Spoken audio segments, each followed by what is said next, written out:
इस पूरे इंसिडेंट में दो चीजें बहुत इंटरेस्टिंग थी। पहला तो ये कि इस पूरे हाईजैक के दौरान बाकी किसी भी पैसेंजर को पता तक नहीं चला कि इनका प्लेन हाईजैक हो गया है। ना ही यहां पर कोई मारा गया और ना ही यहां पर किसी को चोट पहुंची। इसका क्रेडिट टीना मैकलॉय को जाता है। हीरो बोलते हैं इन्हें इस पूरे हाईजैक का, क्योंकि उन्होंने ये इंश्योर किया कि कूपर बिना नुकसान पहुंचाए हर काम करता रहे, इसकी बातें सुनी जाएं और कभी भी यहां पैनिक की सिचुएशन क्रिएट ना। प्लेन की को पायलट रेटा साजिक का भी यही कहना है कि शी वाज सो काम एंड कलेक्टेड। मैं ये सोच भी नहीं सकता कि कोई भी इंसान ऐसी सिचुएशन में इससे बेहतर रिएक्शन दे सकता है। दूसरी जो बड़ी इंटरेस्टिंग चीज थी वो था डीबी कूपर का नाम। जैसा कि मैंने आपको शुरू में बताया कि इसका पूरा नाम डैन कूपर था, लेकिन आज तक लोग इसको डीबी कूपर के नाम से जानते हैं। डैन डीबी कैसे बन गया, इसके पीछे गलती है। एक न्यूज रिपोर्टर थे जेम्स लॉन्ग नाम से, वो अपनी डेडलाइन मीट कर रहे थे, तो जल्दी जल्दी वो इस वाक्य को रिपोर्ट करते वक्त उन्होंने गलती से ये नाम डीबी कूपर सुन लिया। पुलिस वाले ने डैन को ही पुकारा, लेकिन गलती से डीबी कूपर के नाम से रिपोर्टर ने इसको रिपोर्ट कर दिया। On a plane in Portland, Oregon last night, he was just another passenger who gave his name as D.A. Cooper. But today, after hijacking a Northwest Airlines jet, ransoming the passengers in Seattle, then making a getaway by parachute somewhere between there and Reno, Nevada, the description on One Wire service, master criminal. इस report को जब दूसरे news reporter सुनते हैं, वो भी अपने newspaper पर इस खबर को छापते हुए इस नाम से छापते हैं। कुछ इस तरीके से हाईजैकर के नाम ही तब्दील हो जाता है। एफबीआई की इन्वेस्टिगेशन से पता चलता है कि जब कूपर ने अपने प्लेन से छलांग लगाई तो उसने सारा कैश अपने साथ स्टैप कर लिया था। इस पूरे कैश का वजन तकरीबन 10 किलो था। 2 पैराशूट कूपर लेकर कूदा, एक आगे और एक पीछे। कूपर ने किस एरिया में छलांग लगाई, इसका अंदाजा भी पुलिस को हो गया था। वॉशिंगटन स्टेट के साउथ वेस्ट के ऊपर छलांग लगाई गई थी।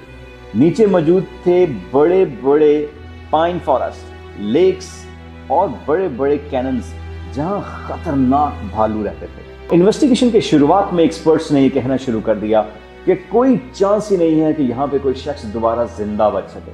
10,000 फीट की बुलंदी से छलांग लगाना और रात के 8 बजे के करीब जब तकरीबन मुकम्मल अंधेरा छा जाए और फिर जिस सूट के साथ वो छलांग लगा रहा था वो भी सूटेबल नहीं था छलांग लगाने के लिए। मतलब कूपर को कुछ नजर नहीं आ रहा होगा। जब वो गिरा होगा तो उसके सामने सिर्फ अंधेरा होगा और ऊपर से विंड स्पीड थी, और ये अंदाजा लगाया गया कि जब कूपर ने छलांग लगाई तो उसकी स्पीड 320 किलोमीटर पर आवर के साथ थी। यूनाइटेड स्टेट्स पैराशूट एसोसिएशन का मानना था कि इन सब के ऊपर एक और बड़ी प्रॉब्लम थी, वो ठंडे पानी का प्रॉब्लम था। नवंबर के इस महीने में यह इलाका बहुत ठंडा होता है। अगर कूपर किसी लेक में गिरा होगा, वहां से बच पाना ऑलमोस्ट नामुमकिन है। इतने ठंडे पानी में कुछ ही मिनट बाद हाइपोथेमिया हो जाएगा और ऊपर से जो सारा वजन कूपर ने लादा हुआ था, उसके बाद उसका तैरना और भी मुश्किल हो जा रहा था। लेकिन दोस्तों, इन सारे हालात के बावजूद कुछ चीजें ऐसे निकल के सामने आती हैं जिससे शायद ये अंदाजा लगाया जा सकता है कि कूपर इस छलांग को सरवाइव कर गया होगा। कई वजह थी कि कूपर के इस इंसिडेंट के बाद कई सारे सिमिलर इंसिडेंट देखने को मिले। जब कूपर की हाईजैकिंग की खबर पूरे देश में फैली तो बहुत से हाईजैकर्स ने यही तरकीबें अपनाने की सोची। कम से कम 5 लोगों ने सेम कॉपी कैट हाईजैकिंग की। और मजे की बात यह है, ये 5 लोगों ने प्लेन से छलांग लगाई और 5 लोग जो है वो जिंदा बच गए। इनमें एक थे मार्टिन मैकनली, जिन्होंने हाईजैक किया 24 जून 1972 को। सेम पैटर्न पे उन्होंने $5 लाख की डिमांड की। प्लेन जब हवा में उड़ा और उन्हें पैराशूट के जरिए छलांग लगा दी। मैकनली के केस में प्लेन की स्पीड 400 से 500 किलोमीटर पर आवर थी। जब उन्होंने छलांग लगाई तो ये ऑलमोस्ट दुगनी स्पीड थी जो कूपर ने अपने प्लेन से छलांग लगाई। लेकिन मैकनली अपनी जंप को सरवाइव कर गए सिर्फ एक रिजर्व पैराशूट इस्तेमाल करते हुए। दूसरा ऐसा ही एक और हाईजैक जनवरी 1972 में रिचर्ड लॉ पॉइंट ने किया। उन्होंने तो जनवरी के महीने में सिमिलर कपड़े पहने, छलांग मारी और स्नो में सेफ लैंडिंग भी की। वो अलग बात है कि ये दोबारा पुलिस के हाथों पकड़े गए और इसलिए हम इनकी कहानी जानते हैं। एफबीआई ने सोचा कि अगर ये दोनों लोग छलांग लगा सकते हैं कूपर से भी बदतर कंडीशंस में और सरवाइव कर सकते हैं, तो इसका बड़ा चांस है कि डीबी कूपर भी इस छलांग को सरवाइव कर गया होगा। स्पेशली इस चीज को भी कंसिडर किया गया कि जब टीना मैकलॉय जो एयर होस्टेस ने पैराशूट दिए, इन पर इंस्ट्रक्शन लिखी थी कैसे इसको इस्तेमाल करना है, तो कूपर ने टीना को कहा था कि इसको इस इंस्ट्रक्शन की पढ़ने की जरूरत नहीं है, इन्हें इसको यूज करना आता है। Did Jump certainly says that he is someone who is much more familiar with aircraft. क्योंकि अब ये एफबीआई अज्यूम कर रही थी कि शायद डीबी कूपर जिंदा है, तो वो अपनी इन्वेस्टिगेशंस जो है वो उस जगह पर ले गई जहां पॉसिबल छलांग ऊपर लगा सकता है। एक्चुअली इन सब जंगलों में सर्च करना पुलिस ने तो हाईजैकिंग के अगले ही दिन कर दिया था। पुलिस ढूंढ रही थी कि कोई बॉडी मिले या कोई पैराशूट का फटा हुआ कपड़ा या किसी को कोई $20 का नोट मिले। वीडियो के शुरू में मैंने आपको बताया था कि कूपर को जो 2 पैसे दिए गए थे, इनमें कुछ खास बात थी। वो खास बात ये थी कि ये सारे नोट $20 के नोट थे और ये तकरीबन 10,000 नोट दिए गए जो कि इक्विवेलेंट थे $2 लाख। इन सभी नोटों पर सीरियल नंबर लिखे हुए थे। बैंक ने ये सारे नोट डाउन कर लिए थे। एफबीआई ने इन सीरियल नंबर्स की लिस्ट को पूरे मुल्क में फैला दिया था। बैंकों से लेकर कैसीनो तक सबको ये कहा गया था कि अगर आपको ये सीरियल नंबर वाले नोट मिले तो फौरन हमें इन्फॉर्म करें। इन्वेस्टिगेशन के लिए कूपर को ढूंढना मुश्किल हो रहा था और ये समझना था कि एग्जैक्टली वो कौन सा एरिया ड्रॉ करें जहां कूपर लैंड कर सकता है। बहुत सारे वेरिएबल यहां पर थे। प्लेन उस टाइम किस स्पीड से उड़ रहा था, अंधेरा कितना था, एग्जैक्ट प्लेन की लोकेशन क्या थी जब कूपर ने छलांग लगाई। छलांग लगाने के बाद कूपर ने किस हाइट पर अपना पैराशूट खोला होगा और वो पैराशूट किस किस डायरेक्शन में जा सकता। इन्वेस्टिगेटर्स का बेस्ट एस्टिमेट था कि वो कहीं ना कहीं वाशिंगटन स्टेट में लेक मैरविन के पास लैंड किया होगा।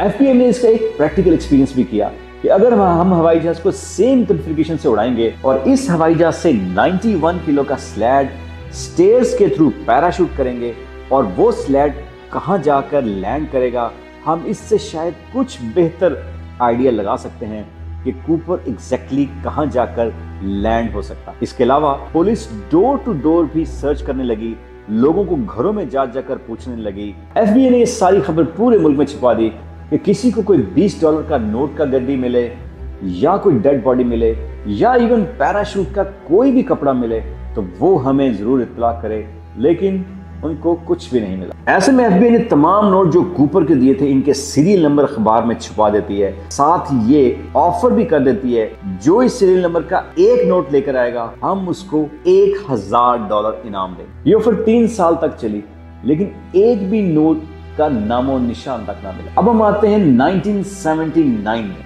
इस हवाई जहाज को हाईजैक हुए दोस्तों 8 साल हो गए। अचानक एक पायलट एफबीआई को कांटेक्ट करता है। इसका नाम था बॉन टॉम और ये कॉन्टिनेंटल एयरलाइंस के लिए काम करता है। इस रात जब वो जहाज हाईजैक हुआ और ये पायलट अपना जहाज 4 मिनट पीछे और तकरीबन 4000 फुट ऊपर उड़ा रहा था, इससे ये पायलट टॉम उड़ा रहा था। टॉम का कहना था इस रात जो तूफान आया उन्होंने अपने पूरे करियर में ऐसे खतरनाक तूफान नहीं देखा होगा। उन्होंने बताया कि एफबीआई ने जो कूपर को लेकर लैंडिंग को मार्क किया है वो तकरीबन 80 डिग्री गलत है। क्योंकि वो उस रात प्लेन में मौजूद थे, उन्हें बेहतरीन अंदाजा है कि कूपर इस वक्त एक्चुअली कहां लैंड किया होगा। उन्होंने एफबीआई को बताया कि सर्च असल में वाशिंगटन रिवर एरिया के पास करना चाहिए। कुछ ही महीनों बाद टॉम का ये शक सही साबित हुआ।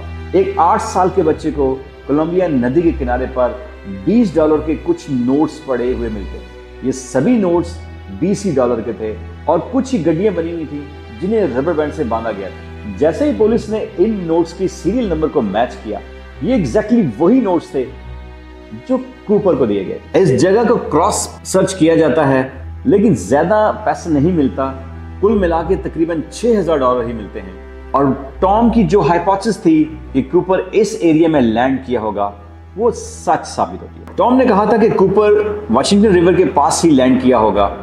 एफबीआई ने अपनी सर्च तेज कर दी कि कोई पैराशूट वाले या कोई इंसानी बॉडी मिल सके, लेकिन अगेन कुछ नहीं मिला।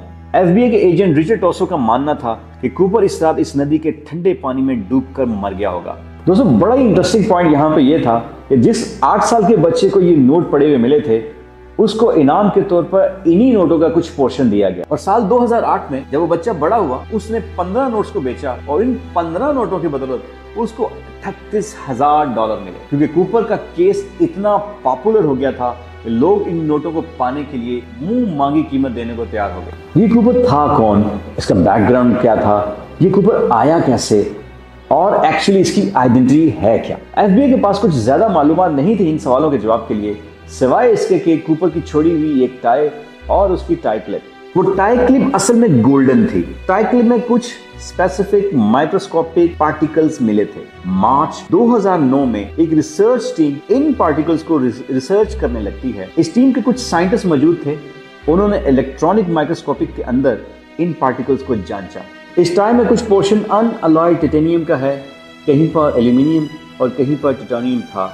इनकी फाइंडिंग से ये अंदाजा किया जाता है कि कूपर किसी मेटल या मैन्युफैक्चर प्लांट में काम करता था या फिर किसी एरोनॉटिकल इंजीनियरिंग कंपनी में था। शायद वो खुद बोइंग में भी काम करता रहा, क्योंकि टाइटेनियम अलॉयड का इस्तेमाल किया गया था। Periodical table of clues, say scientists, suggest Cooper had access to a manufacturing company that made airplanes, like the one he jumped from.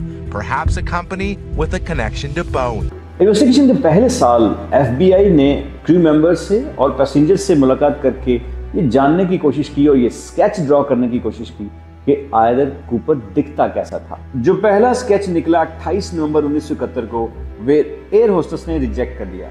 इनको एक नया स्केच बनाते हुए तकरीबन 1 साल और लग गया। ये भी ज्यादा एक्यूरेट स्केच नहीं था। 2 जून 1973 को एफबीआई ने अपना तीसरा फाइनल स्केच बनाया। इस स्केच को देखते हुए एयर होस्टेस ने कहा कि कूपर शायद बिल्कुल ऐसा ही दिखता था। अब कूपर का असली चेहरा और इसका प्रोफेशनल दुनिया के सामने था। बहुत से लोग अपनी थ्योरी बनाने लगे कि असल में कूपर था कौन। लैरी कार, जिन्होंने 2006 से लेकर 2009 तक इन्वेस्टिगेशन टीम लीड की थी, इनका मानना था कि कूपर एक एयरक्राफ्ट कार्गो लोडर था, क्योंकि कार्गो लोडिंग को बेसिक जंपिंग ट्रेनिंग दी जाती है। इन डिस्क्रिप्शंस की बेसिस पर एफबीआई ने 800 सस्पेक्टेड लोगों की लिस्ट जारी की। 800 लोगों में कोई भी डीबी कूपर हो सकता है। इनमें तकरीबन 20 को सीरियसली कंसिडर किया गया। इनमें से 3 की कहानी बहुत इंटरेस्टिंग है। एक आदमी थे रिचर्ड मैकॉय, वियतनामी आर्मी के वेटरन थे। कूपर के हाईजैक के 5 माह बाद उन्होंने एक प्लेन हाईजैक किया जो कि कूपर के हाईजैक से सिमिलर था। उन्होंने डिमांड की $5 लाख, 4 पैराशूट। पैसे लेने के बाद पीछे की सीढ़ियां खोलकर ये जंप कर गए।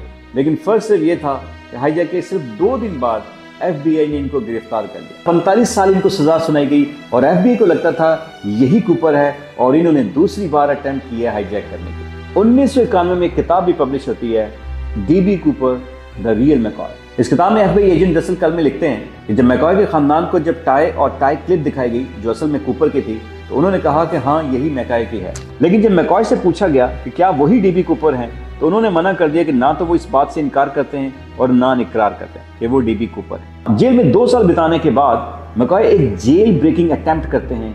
इसमें शूट आउट होता है और वो मारे जाते हैं। ये सब सुन के लगेगा आपको कि मिस्ट्री हो गई सॉल्व, लेकिन हमारी कहानी में यहाँ एक ट्विस्ट बाकी है। एफबीआई आज तक मैकॉय को डीबी कूपर नहीं मानता। इसके पीछे कुछ रीजंस है। पहला रीजन तो ये है कि डीबी कूपर का जो स्केच बना वो मैकॉय से नहीं मिलता। दूसरा, एफबीआई को बाद में एविडेंस मिला कि इस रात मैकॉय कहां थे। वो लॉस वेगास में थे। उससे अगले दिन वो अपने घर पर मौजूद थे। इन बेसिस पर कहा जाता है कि डीबी कूपर मैकॉय नहीं हो सकता। दूसरे सस्पेक्ट हैं रॉबर्ट रॉकस्ट्रॉ। इन्हें कई बार अरेस्ट किया गया, फ्रॉड में, एयरक्राफ्ट थेफ्ट में और पोजेशन ऑफ एक्सप्लोजिव में। लेकिन ये हर दफा अरेस्ट होने के बाद नॉन गिल्टी प्रूव होते। और एक टीवी प्रोड्यूसर कॉल्बर्ट थॉमस ने किताब लिखी 2016 में, द लास्ट मास्टर आउटला। ये किताब सारी रॉकस्ट्रॉ पे थी, उनको ये साबित करने के लिए कि यही डीबी कूपर थे। उन्होंने हिस्ट्री चैनल्स भी बनाया। उन्होंने साबित करने की कोशिश की कि रॉकस्ट्रॉ ही असल में डीबी कूपर है। कॉल्बर्ट अपनी इन्वेस्टिगेशन तकरीबन 40 लोगों की टीम के साथ करते हैं और ये तकरीबन इसमें ज्यादातर लोग जो है एफबीआई के एजेंट्स होते हैं और ये साबित करने की कोशिश करते हैं कि रॉकस्ट्रॉ ही असल में डीबी कूपर है। एफबीआई ने जब शुरू में 1971 में इन्वेस्टिगेशन की थी, रॉकस्ट्रॉ इन दिनों सस्पेक्ट लिस्ट में सबसे ऊपर था। इन दिनों रॉकस्ट्रॉ अक्सर मीडिया के सामने जो कमेंट करते थे, हो सकता है मैं ही हाईजैकर हूं। हालांकि उसके बाद वो इन क्लेम्स को डिक्लाइन करते रहे और असल में इनकी शक्ल भी उस स्केच के साथ बहुत ज्यादा मिलती थी। लेकिन 1979 में इनका नाम सस्पेक्ट लिस्ट से हटा दिया था क्योंकि एफबीआई को कुछ ज्यादा सबूत नहीं मिले। टीवी प्रोड्यूसर कॉल्बर्ट का ये मानना था कि एफबीआई को अभी मजीद इस पे इन्वेस्टिगेशन करनी चाहिए थी, और अगर ये इन्वेस्टिगेशन इस पे कंटिन्यू करते तो शायद कुछ और पक्के सबूत भी मिल सकते। लेकिन 11 जुलाई 2016 को जब कॉल्बर्ट अपनी किताब डीबी कूपर्स पर लॉन्च करते हैं तो अगले ही दिन 12 जुलाई 2016 को एफबीआई इस केस को क्लोज कर देती है। 2016 में रॉकस्टार की उम्र 73 साल थी, जो एलिगेशन की इस किताब में लगे इसकी वजह से उन्हें अपनी नौकरी से भी हाथ धोना पड़ा। आगे जाकर 2019 में इनकी नेचुरल कॉज पर मौत वाक़या हो जाती है। और आज आकर दोस्तों हम उसी पॉइंट पर वापस आते हैं। आज की तारीख में डीबी कूपर की ये इन्वेस्टिगेशन अनसॉल्व्ड। कोई नहीं जानता कि डीबी कूपर कौन था, कहां से आया और वो कहां चला गया। दोस्तों आपको क्या लगता है उस रात जब डीबी कूपर ने छलांग लगाई होगी, क्या वो सर्वाइव कर गया होगा? आप हमें लिख के बता सकते हैं अपने कमेंट्स में। इंटरेस्टिंग बात यह है कि कूपर की हाईजैकिंग के बाद इसी तरह की सिमिलर हाईजैकिंग होती है और लोग पैराशूट के जरिए छलांग लगाते हैं और वो सब के सब पकड़े जाते हैं सवाई डीबी कूपर के। दोस्तों अगर ये वीडियो आपको पसंद आई हो तो लाइक एंड शेयर करें, और अगर इसी तरह की वीडियोस आप देखना चाहते हैं तो हमारे चैनल्स को सब्सक्राइब करें।